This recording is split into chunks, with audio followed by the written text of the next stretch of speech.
11조의 2, 자, 11조 3 가겠습니다. 자, 11조 2는 손실보상에 대한 내용이고요. 자, 다음에 11조 3은 보상금에 대한 내용이에요. 자, 11조의 2. 자, 11조의 2. 자, 그 다음에 11조의 3. 자, 11조의 3. 그러면 11조의 2는 적법한 직무집행입니다.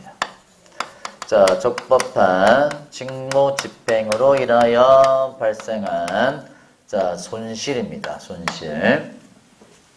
자, 적법한 정말 손실을 어떻게 보상해야 된다. 자, 이거는 보상해야 돼. 자, 보상해야 돼. 자, 우리가 이제 가장 간단하게 찾아보면은 적법은 손실은 보상입니다. 아시겠죠? 적법은 손실은 보상. 그러면 여기에 좀 옛날에 재산상의 손실만 있었거든.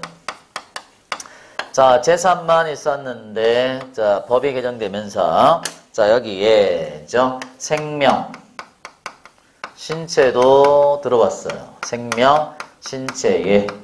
자, 신체상의 손실도 보상을 해야 된다라는 거예요. 그러면 11조의 3은, 자, 11조 3은 신고하여죠. 신고하여 검거했다. 자, 그 다음에 범인을 검거하여 인도했다. 인도. 자, 인도. 그 다음에 테러를 예방했어요. 테러 예방. 자, 테러 예방. 자, 테러를 예방했어요. 자, 그때는 보상금을 지급해야 될까요? 할 수 있을까요? 자, 지급할 수 있다 하는 거야. 자, 근데 요거는 해야 되고 요거는 할 수 있어요. 아시겠죠? 자, 할 수 있는데, 자, 요거랑 모양이 비슷한 게 하나 있거든. 아시겠죠? 자, 비슷한 게 하나 있어요. 제가 한번 써볼게. 자, 나중에 우리가 이제 강론을 배울 건데, 강론에 유실물법이 있어요. 유실물법. 자, 유실물법에 뭐가 있냐면은, 습득자. 자, 습득자가 물건을 주워가 신고를 했잖아요. 그러면 유실자는 잃어버린 사람을 주워준 사람한테, 자, 물건 가액의 100분의 5에서 100분의 20 범위에서 보상금을 지급해야 돼. 아시겠죠? 자, 이런 조항이 있단 말이야. 그래서 헷갈릴 가능성이 높아요. 자, 물론 우리 시험에는 100분의 5, 100분의 20이 출제가 됐지만 요거랑 섞어냈을 때 구분할 수 있어야 된다. 자, 그러면 11조의 2는 적법한 직무집행에 의해 발생한 손실을 재산, 생명, 신체 3개 다 들어가. 아시겠죠? 옛날에는 재산상의 손실만 있었거든. 자, 지금은 생명, 신체도 들어갑니다. 보상해야 된다. 자, 그 다음에 이제 보실 게 뭐가 있냐면은, 자, 이제 청구할 수 있는 권리죠. 청구권. 보상금을 청구할 수 있는 권리는, 안 날로부터 3년. 그 다음에 발생한 날로부터는 5년입니다. 자, 5년. 자, 요거 조심해야 돼요. 자, 3년, 5년인데, 기산점 항상 보는 연습 하시라고 했어. 아시겠죠? 안 날로부터 3년, 발생한부터 5년. 짝을 지어라. 이렇게 짝을 지어서 보셔야 돼요. 자, 안 날로부터 3년, 발생한부터 5년. 자, 안 날로부터 3년, 발생한부터는 5년. 자, 그러면 안 날 5년, 발생한 날 3년. 그러면 틀리겠지? 자, 근데 이거를 통으로 한번 옮겨볼게. 통으로. 발생한 날로부터 5년, 안 날로부터 3년. 맞습니까? 발생한 날로부터 5년, 안 날로부터 3년. 통으로 옮기면 맞는 거야. 아시겠죠? 실제로 통으로 옮긴 문제가 있어. 보통 학생들은 숫자를 기억할 때 순차적으로 기억하거든. 3년, 5년. 근데 5년, 3년. 5년, 3년 이게 바꾼 게 아니라 통으로 바꿨다고. 발상한토 5년, 안 날아봐서 3년. 맞는 거야. 아시겠죠? 맞습니다. 자, 그 다음에 조심할 거는, 보상금을, 자, 거짓으로 받았다, 이거죠? 자, 환수한다. 그죠? 환수한다. 자, 요거는 11조 2와 11조에 똑같은데요. 자, 거짓으로 받았다. 그때는 환수한다. 환수한다. 환수 조항을 뒀고요. 자, 그 다음에, 자, 국세 체납 처분에 따라, 국세 체납 처분. 자, 국세 체납 처분에 따라, 자, 징수할 수 있다. 자, 이거는 할 수 있다. 자, 그래서 제가 찾은 또 하나의 비밀이 하나 있는데, 자, 이게 이제 손실보상 심의위원회가 있어요. 손실보상 심의위원회. 자, 손실보상 심의위원회. 자, 심의위원회가 있는데, 이 심의위원회는 어디에다가 보고를 해야 돼요. 자, 보고해야 됩니다. 어디다가 보고를 하나.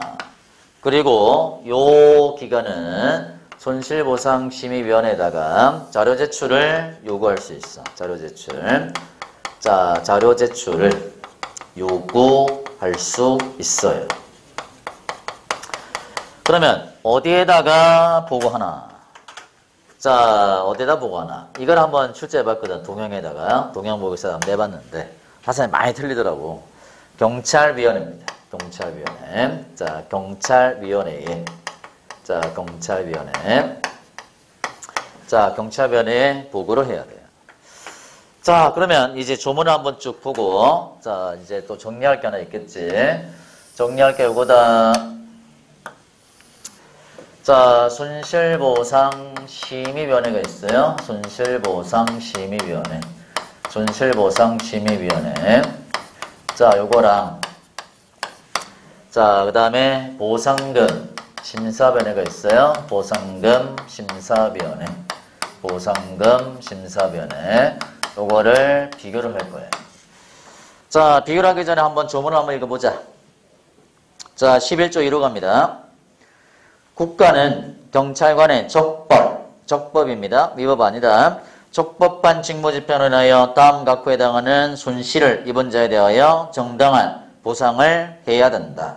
1호에 손실 발생 원인의 책임이 없는 자죠? 없는 자, 생명, 신체 또는 재산상의 손실을 입은 경우 그 다음에 가로 열고 손실 발생 원인에 대하여 책임이 없는 자가 경찰관의 직무집행에 자발적으로 협조하거나 물건을 제공하여 생명, 신체, 재산상의 손실을 입은 경우 포함 가로 닫고 이후에 손실 발생 원인의 책임이 있는 자가 자신의 책임에 상할 정도를 초과하는 생명, 신체, 재산상의 손실을 입은 경우 손실보상 청구 기간은 안날로부터 3년, 발생하부터 5년 행사하지 않으면 10일 내에 소멸한다. 그 다음에 손실보상 심의를 둔다. 그 다음에 4항은 보상금을 환수한다. 그 다음에 5항은 보상금이 지급된 경우에 손실보상 심의는 대통령 전한 바에 따라 경찰위원회에 심의자료와 결과를 보고해야 된다. 이 경우에 경찰위원회는 손실보상의 적법성과 적정성 확인을 위해 필요한 자료 제출을 요구할 수 있다. 그 다음에 6항에 국세체납 처분에 따라 징수할 수 있다. 그러면 손실보상의 기준, 보상금의 지급 절차, 구성, 운영에 대해서는 대통령령으로 정한다. 이 대통령이 뭐냐면은 경직법 시행령입니다. 자, 경직법 시행령. 자, 그러면 자, 경직법 시행령의 제10조 한번 넘겨보세요. 넘겨보시면 자, 넘겨보시면 뭐가 있느냐. 11조 보세요. 11조. 손실보상심의위원회 설치와 구성. 손실보상심의 사건을 심의하기 위해 경찰청, 해양경찰청, 지방경찰청, 지방해양경찰청에 설치한다. 이거 봐라. 자, 보세요. 여기에 손실보상심의 설치는 경찰청에 있고요. 지방청에 있어요. 근데 경찰서에는 없단 말이야. 아시겠죠? 자, 여기는 경찰서에는 없어요. 요 놈만 3번 나왔다고. 경찰서에 있다고. 아시겠죠? 경찰서는 없다. 근데 보상금 심사위원회는 경찰청에 있고요. 지방청에 있고요. 경찰서에도 있어요. 경찰서에도 있습니다. 요거는 경찰서에도 있어요. 근데 손실보상심의는 경찰서에는 없다. 자, 그 다음에 자 구성 있다. 그죠? 구성은 위원장 1인을 포함한 57인입니다. 57인. 자, 구성을 봅시다. 손실보상심의는 57인이야. 57인. 자, 이거는 5인 이하입니다. 5인 이하. 자, 기억나시죠? 우리가 쌤57이 많이 나온다 그랬지. 쌤57이. 그죠? 쌤57이. 자, 쌤57이를 봐보자. 쌤57이. 소청심사위원회 상임위원회 몇 명? 57인. 그죠? 국회, 법원, 헌재, 선관위 소속의 자, 소청심사위원 몇 명이더라? 57인. 비상임. 그거는 비상임. 우리는 상임위원이고. 자, 경찰공무원 인사위원회 몇 명? 57인. 정교임용심사위원회 몇 명? 57인. 손실보상심의원회 몇 명? 57인. 경중지 몇 명? 57인. 경보징 몇 명? 57인. 땡. 그건 37인이야. 37인. 아시겠죠? 경보징은 37인. 자, 그 다음에 자, 요거는 2분의 1 이상은 자, 2분의 1 이상은 경찰 공무원이 아닌 자로 위촉해야 돼. 경찰 공무원이 아닌 자. 경찰 공무원이 아닌 자로 해야 됩니다. 아닌 자로 위촉해야 돼. 그러면 과반수 이상은 경찰 공무원이 아니라는 거지. 아닌 자. 근데 보상금심사위원회는 경찰 공무원 중에서 임명해. 아시겠죠? 경찰 공무원 중에서 임명합니다. 경찰국 중에서 임명. 자, 임명해요. 자, 그 다음에 자, 위원장이 있다. 위원장. 손실보상심의원회는 위원장이 호선입니다. 자, 호선. 됐나요? 호선이다. 근데 보상금심사위원회 위원장은 과장급 이상 중에서 임명해. 과장급 이상 중에서 임명. 과장급 이상 중에서 임명. 됐나요? 좀 더 달라. 다시 말하면 보상금심사위원회는 다 경찰 공무원이야. 임명이라 말 쓰는 거고. 손실보상심의원회는 이제 과반수 이상은 공무원이 아니야. 자, 그 다음에 보시면 여기에 11조에 사망에 자, 사망이 있죠. 자, 과반수형은 경찰공무원이 아닌 자로 해야 된다. 판사, 검사, 변호사 5년. 부교수 나오지? 부교수.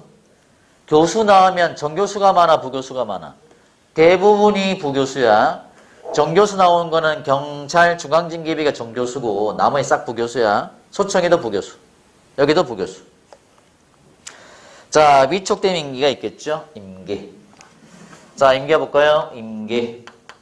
자, 임기는 2년이 많아, 3년이 많아? 대부분이 2년이다. 임기는. 3년짜리 원하지 않거든. 자, 2년입니다. 자, 요거는 임기가 없어요. 왜 없다고 그랬어? 공무원은 임기가 없다고 그랬잖아, 공무원은. 그죠? 공무원 위원들 임기가 없어. 자, 그 다음에 이제 위원장, 호선. 그 다음에 13조, 183페이지 13조에 손실보상심의위원회의 운영. 자, 위원장이 회의를 소집, 의장이 된다. 제적과반수, 출석과반수. 자, 정족수 나왔네, 정족수. 정족수를 우리가 미리 정리한 적이 있는데 가장 기본적인 정족수가 뭐라고 그랬어요? 제과, 출과다. 제적과반수, 출석과반수. 됐습니까? 그런데 손실보상심에는 재과 출가인데 보상금 심사위원회는 종족수 얼마니? 아직 안 배웠지만 여러분이 원리를 기억한다면 찾아낼 수 있을 거야. 공무원으로 구성된 것은 출석을 요구할 필요 없다고 그랬지. 매일같이 출근하잖아. 출근. 그러면 어떻게 되겠어요? 재적 과반수로 끝나는 거야. 여기는 출석형 개념이 안 나와. 아시겠죠? 자, 그래서 이게 정족수입니다. 정족수. 자, 정족수. 자, 다음에 11조 3. 자, 공로자 보상금에 대한 내용입니다. 자, 11조 3. 경찰청장, 지방청장, 경찰서장은 다음과 권한 사람에게 보상금을 지급할 수 있다. 신고하여 검거, 검거하여 인도, 테러를 예방했어요. 그 다음에 2항에 경찰청장, 지방청장, 경찰서장은 대통령이 정하는 바에 따라 보상금 심사위를 설치, 운영해야 된다. 해야 된다. 밑줄. 자, 여러분 교재는 183페이지 보면 돼. 자, 해야 된다. 그 다음에 보상금 심사위 위원장 1명을 포함한 5명 이내. 그 다음에 이제 보상금 심사위 위원은 경찰청장, 지방청장, 경찰서장이 임명. 그 다음에 보상금을 환수한다. 체납처분에 따라 징수할 수 있다. 필요한 사항은 대통령령으로 정한다. 이 대통령령이 뭐냐면은 자, 경직법 시행령입니다. 자, 그 다음에 보상금의 지급 기준 나왔네. 자, 여기 이제 보상금의 최고액이 있어요. 최고액. 자, 최고액은 5억 원입니다. 5억 원. 자, 5억 원이 최고액이에요. 5억. 5억입니다. 5억. 자, 근데 제가 이제 가만 찾아보니까 보상금이 5억이 넘어가는 게 없더라고. 최고금액 5억이에요. 5억. 자, 간첩 잡아도 5억이지. 그죠? 간첩 잡아도. 자, 그래서 손실보상심의위원회, 보상금 심사위원회. 자, 그 다음에 이제 12조로 갑니다. 자, 12조의 벌칙이다. 자, 12조의 벌칙. 이제 마지막 조항입니다. 자, 12조 벌칙 조항에서는 자, 직권을 남용하여 직권남용. 직권남용했을 때 벌칙이 있는데요. 경직법은 제 12조에 1년 이하로 규정하고 있어. 1년 이하. 자, 근데 우리가 나중에 강론에서 배울 청원경찰법이 있어요. 청원경찰법. 청원경찰법은 6월 이하다. 6월 이하. 자, 6월 이하. 자, 이거를 쓴 이유를 아시겠죠? A는 A고 B는 B야. 그래서 비틀어서 많이 나왔단 말이야. 원래 우리 경지법도 6월이었어. 근데 2차 개정 때 1년으로 올린 거고 청원경찰법은 그대로 6월입니다. 그러면 청원경찰법에 출제할 때 이렇게 많이 줘요. 1년 이하라고. 그래서 땡. 틀렸다. 아시겠죠? 자, 6월이야. 6월이야. 자, 그 다음에 이제 185에 경지법 관련 판례가 있어요. 자, 관련 판례를 한번 볼 건데. 자, 경찰관이, 그러니까 책으로 쭉 갈 거예요. 경찰관이 연극고를 요하는 자를 보건의료기관에 긴급 요청을 하고 보건의료기관에 따라 치료행위를 하였다 하더라도 국가와 보건의료 사이에 국가가 치료행위를 보건의료기관에 위탁하고 보건의료기관이 이를 생각하는 내용의 치료행위 계획이 체결된 것으로 볼 수 없다. 이 말은 이런 겁니다. 자, 보세요. 자, 경찰관이 병원에 데려갔지. 아시겠죠? 데려갔어요. 그리고 치료해달라고 부탁을 했단 말이야. 그러면 치료비는 누가 내야 되니? 경찰관이 내야 돼? 그 환자가 내야 돼? 당연히 환자가 내야 되지 않겠니? 그죠? 그럼 만약에 자, 데려간 사람이 치료비를 부담하겠다라고 한다면 누가 데려가겠냐고. 이 친구가 쓰러져 있더라고. 저기 아저씨 괜찮았어요? 그랬더니 병원 좀 부탁합니다. 예, 알았어요. 위가 보이는데. 돈 있으세요, 근데? 돈 있어요? 없어요? 아유, 미안합니다. 아니, 나도 돈이 없어서 어떡하나. 야, 창자 나오고 죽을 것 같은데. 아유, 좋은 데 가십시오. 아유, 안 됐네. 안 들어갈 거야. 내가 왜 들어가냐고. 돈도 없는데. 국가도 마찬가지야. 경찰관이 데려왔다 해서 국가와 이제 보건이라는 사이에 치료행 계약이 체결된 것을 볼 수 없다. 고로 국가는 치료비를 부담할 의무를 지지 않는다는 거예요. 자, 두 번째 판례는 하나만 기억하세요. 트랙터 동그라미 치시고 트랙터 나오면 국가 배상이 인정됐다. 자, 인정됐다 보시면 돼. 이거 나중에 한꺼번에 정리해 드릴 거야. 트랙터, 바리케이트, 무장공비 나오면 국가 배상 인정이 됐어요. 자, 세 번째는 안 봐도 되고 네 번째 보세요. 특정 지역에서 불법 집회에 참가하는 것을 막기 위해 시간적으로 장소를 근접하지 않은 다른 지역에서 집회 시위에 참가하는 것을 출발, 이동하는 걸 함부로 제지하는 것은 경지법 제6조에 따른 즉시강제 제지 범위를 명백히 넘어 허용될 수 없다. 이 특정 지역이 어디요? 충청도요? 제주도요? 아시겠죠? 아까 했잖아. 긴급하지 않아서 제지하면 안 된다고. 이 특정 지역 나오면 충청도, 제주도를 떠올려 주시면 됩니다. 아시겠죠? 충청도, 제주도. 자, 그 다음에 무기사용 판례. 자, 186의 무기사용 판례. 불법 행위에 대한 형사 책임은 사회의 법적 질서를 위반하는 행위에 대한 책임을 묻는 것으로 행위자에 대한 공적인 제재를 내용으로 함에 비하여 민사상의 책임은 타인의 법익을 침해한 데 대하여 개인의 책임을 묻는 것으로 피해자에게 발생한 손해 전부를 내용하는 것이므로 손해배상 기준은 손해의 공평성 타당자 부담을 지도벌이라는 것이므로 결론 나왔네. 형사상의 범죄를 구성하지 않는 침해행위라 하더라도 그것이 민사상의 불법행위 책임을 구성하는 여부는 형사책임과 별개의 관점에서 검토돼야 된다. 이게 결론이야. 자, 요거는 그거다, 그지? 기억나지? 형사책임과 민사책임은 별개다. 아시겠죠? 그렇다면 경찰관이 범인을 제압하는 과정에서 총기를 사용하여 범인을 사망케 한 사안에서 경찰관이 총기사용 동기나 목적이나 경위를 고려하여 형사사건의 무죄가 확정됐다 하더라도 형사상의 책임이 없다 하더라도 당해 경찰관의 과실 내용과 그로 인하여 발생한 결과의 중대함에 비추어 볼 때에 민사상의 불법행위 책임을 인정한다. 형사상의 책임과 민사상의 책임은 별개다. 아시겠죠? 기억나십니까? 연애와 결혼은 그지? 이 학생 없으니까 별개 아니야? 같은 거야?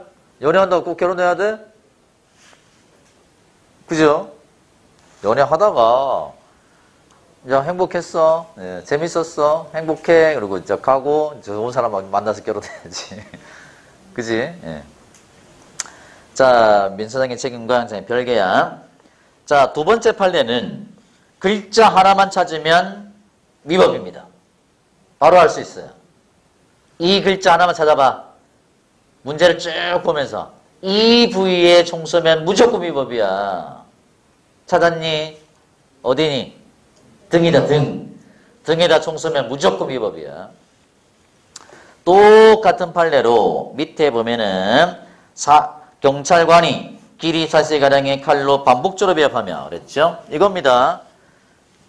40cm가량의 칼을 가지고 반복적으로 위협한다 그랬지? 이거 하고 있는 거야. 가까이 오지 마! 찔러버릴 거야. 반복적으로 위협하며 이러고 있어. 자, 그러면 자, 도주하는 혐의자를 추적하는 중에 도주하기 위해 등을 돌린 자, 혐의자 몸쪽을 향하여 2m 거리에서 실탄을 발사해 복부, 배입니다, 배. 관통, 뚫고 나온 거야. 관통은 총알이 몸을 뚫었다는 뜻이야. 이거야, 이거. 이 총알이 관통. 아시겠죠? 관통. 나중에 여러분 총상을 배울 일이 있을지 모르겠네. 관통은 총알이 뚫고 나갔다는 거고, 맹관은 총알이 몸에 박혔다는 거고, 그 다음에 반도는 뚫지도 못했다는 거고, 비껴 맞은 게 찰과 총창이야. 찰과 총창. 자, 목부 관통상으로 사망케 했다면 사회 통념의 범위를 넘어 위법하다. 자, 그 다음에 50cm 한번 보세요. 50cc 소형 오토바이 한 대. 50cc면은 그 뭐니? 스쿠터 아니야? 스쿠터? 에이 가는 거야. 자, 근데 스쿠터에 15에 16세 이 미친 새끼들 설득의 3명이 탔단 말이야. 조그만 오토바이 3명 탔어요. 그러면 도주 방지를 위해 무기를 쓸 수는 있어요. 사람을 쏘면 안 돼. 근데 타이어를 어떻게 맞추냐고. 다리가 3개인데 그 사이를 어떻게 맞추냐고. 근데 총을 쐈는데 그 중에 한 놈이 총상을 입었다. 위에 수반하면 안 되는데 위에 수반됐다. 그래서 위법하다 라는 겁니다. 위법하다. 그 다음에 쭉 올라가서 세 번째 판례 있지. 세 번째 판례는 야간에 술에 취한 상태에서 병원에 뚱가두로 대형 무창을 깨뜨리고 자신의 복부에 칼을 대고 할복하겠다고 난동을 부리는 피해자가 출동한 2명의 경찰관들에게 칼을 들고 항거했다 하여도 위 경찰관들이 공포를 발사하거나 소장가스총과 경찰봉을 사용하여 위 망인의 항거를 억제할 시간적 여유와 보충수단이 있다고 부여치고 다른 수단도 있었고 시간도 있었는데 또 부득이 총을 발사한 게 없다 하더라도 하체 부위를 발사하여 그 위해를 최소화할 정도로 여지가 있었음에도 왼쪽 가슴 아래, 자 봐봐, 부위가 왼쪽 가슴 아래야. 심장을 쏴버린 거예요. 왼쪽 가슴 아래니까. 심장 여기 있다고 그랬잖아. 명치에서 손가락 딱 3마디 부분에 있다고. 자, 여기를 관통, 사망케 했다면 자, 경기법상 총기 사용 행위를 벗어난 것으로 위법하다. 자, 그러면 나머지 판례 하나만 정리해드리고 자, 마무리를 할게요. 첫 번째 판례가 있죠. 첫 번째 판례. 자, 194페이지까지는 이제 안 봐도 됩니다. 자, 요게 어떤 거냐면은 자, 보세요. 경남 진주에서 발생한 사건이야. 자, 이제 경남 진주에서 자, 신고가 들어온 거야. 흉기를 들고 사람들을 위협하고 있다는 신고가 들어왔어요. 아시겠죠? 신고가 들어왔는데 경찰관 2명이 출동을 했겠지. 칼 들고 있다는 거 그러니까. 그러니까 주변에 있던 강목을 들고 꽃집이야, 꽃집. 꽃집이야. 아저씨가 꽃집 사나 봐. 자, 꽃집에 살고 있는데 강목을 들고 들어갔는데 그 사람이 문을 열면서 경찰관을 밀쳐버렸다고. 그러면 경찰관 2명이 넘어졌겠지. 그죠? 넘어졌을 거 아니야. 그리고 이제 올라타고 막 격투를 하고 있는 거야. 그러면 격투를 하고 있는데 한 사람이 거의 죽기 직전이야. 근데 경찰관이 한 명이 떼내려고 했는데 워낙에 힘이 센 거야. 알고 봤더니 씨름 선수야. 강호동이 같은 거 여러분 혼자 제압 못해. 워낙 근력이 당기고 들고 하는 힘이 세거든. 그래서 제지가 안 되니까 경찰관이 목숨이 위험한 상태에서 권총을 빼서 했단 말이야. 뺐는데 우리가 권총을 쏠 때는 대퇴부 예를 써야 되거든. 넓적다리 이 부위 예를 써야 되는데 대퇴부를 어떻게 맞추냐고 이렇게. 그래서 이제 쐈긴 쐈는데 늑간 갈비뼈를 관통 뚫고 나갔다고. 갈비 뚫고 나간 거야. 그래서 병원에 옮겼어요. 경상대학 병원에 옮겼는데 3일 만에 폐혈증이 와서 사망을 합니다. 이 사건이야. 그러면 이 사건에서 그리고 이제 그 사람이 체포 당시에 흉기를 가지고 있지 않았어요. 흉기를 가졌어야 무실 수 있는 요건이잖아. 그러면 첫 번째 과실은 흉기를 확인하지 못했다는 거지. 두 번째 과실은 대퇴부를 쏴야 되는데 가슴을 쏴버린 거야. 그래서 두 번째 과실로, 두 가지 과실로 이 사람이 사망을 한 거야. 그래서 유족들이 업무상 과실치사죄를 적용해서 자, 이제 나가는 게 되는 거죠. 그래서 이제 실제로 기소가 된 사건이에요. 업무상 과실치사죄로. 경찰관은 주장했겠지. 우리는, 몸을 수색할 시간적 여유도 없었고, 신고는 흉기를 갖고 있다 들었고, 그 다음에 대퇴부를 써야 되는데, 뒹굴고 있는데 어떻게 맞추냐고. 그래서 정당방위를 주장했는데, 그게 받아들여져요. 경찰관에게 형사상의 책임이 없다. 무죄가 확정이 돼. 근데 유족들이 이 사건을 계기로 너희의 과실로 인해서 사람이 죽었으니까 민사상의 배상 책임을 인정해라. 국가가 물어내라. 그랬단 말이야. 그러면 경찰관들 한마디 했겠지. 저희가 형사상의 책임이 없다고 확정이 됐습니다. 고로 민사상의 책임은 인정할 수 없습니다. 라고 주장했는데 결론은 아까 나왔던 것 그대로예요. 형사상의 책임이 없다 하더라도 민사상의 배상 책임은 별개의 책임이니까 인정이 된다. 그래서 그것을 국가가 물어줘라. 이 판례 때문에 경찰관이 감옥은 안 가도 배상 책임은 지게 된다는 거야. 그래서 이 판례 때문에 경찰관들이 어지간하면 총을 안 써요. 왜? 감옥에 안 가지만 국가에 손해를 끼치는 행위를 하게 되잖아요. 그래서 이게 참 문제더라고 보니까. 제가 볼 때는 경찰관이 적극적으로 무기를 써서 저항하지 않도록 해야 되는 거야. 왜냐면 경찰관의 생명도 중요하잖아요. 그렇지 않나? 범죄자 인권만 중요하고 우리 경찰관의 인권은 없고 그게 너무 안타깝더라고. 그래서 일정한 물리력을 쓸 때 밸런스가 깨지면 안 되거든. 그래서 이제 무기라는 걸 써야 되는데 이 무기를 함부로 쓰면은 민사상의 배상 책임까지 발생이 되니까 자, 그리고 이제 기준 자체가 없었거든. 그래서 이번에 작년 11월 달에 물리력 행사 기준을 만든 거예요. 아시겠죠? 자, 우리가 쓸 수 있는 물리력의 기준을 만들어가지고 여기까지는 이거 되고 여기까지는 이거 되고 이렇게 쭉 맞춰놓은 거야. 그거는 이제 아마 다음 주 정도에 나오지 않을까 싶습니다. 자, 다음 주 아니네. 그 다음 주 나오겠다. 자, 맨 뒤쪽에 있으니까. 자, 몇 페이지냐면은 226페이지 물리력행사 기준이 여기 있어요. 자, 이 기준을 보면은 자, 우리가 어느 정도 수준에서 뭘 쓸 수 있는지가 나온단 말이야. 자, 오늘은 여기까지 정리가 됐고요. 자, 그 다음에 다음 시간에는 194 국가배상. 자, 이 원리를 보도록 하겠습니다. 자, 오늘 여기까지. 자, 수고했습니다.